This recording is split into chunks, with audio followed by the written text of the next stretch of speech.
Milano Cortina.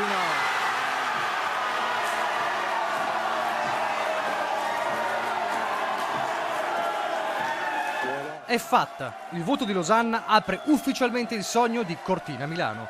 Vince il dossier migliore, vince la sostenibilità, vince l'appoggio della gente e vince una candidatura che pone l'accento sulla sua multiforme offerta. Alle 18 l'annuncio atteso da oltre un anno, il percorso iniziato con quella che sembrava un'impresa impossibile, almeno all'inizio. In mattinata c'era stata la presentazione tecnica a porte chiuse, poi alle 13.50 voci, parole e immagini della delegazione svedese, per poi cedere il passo all'Italia.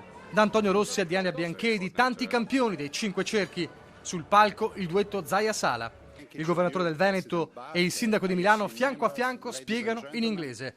Abbiamo preparato giochi sostenibili sul piano ambientale.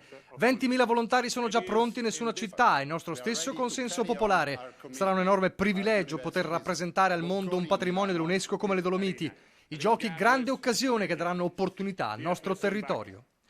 E poi il Premier Conte che sottolinea: il nostro progetto ha l'ambizione di dar vita a un'Olimpiade che coniughi sport, storia, cultura e innovazione, in coerenza con i valori che ispirano la Carta Olimpica.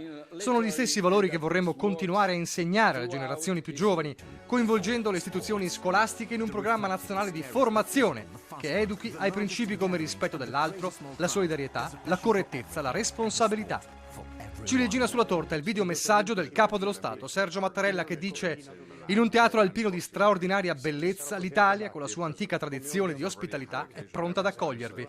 Un grande entusiasmo farà sentire a casa propria tutti gli atleti e gli spettatori che interverranno, confermando lo sport come veicolo di amicizia, di pace e di fratellanza tra i popoli.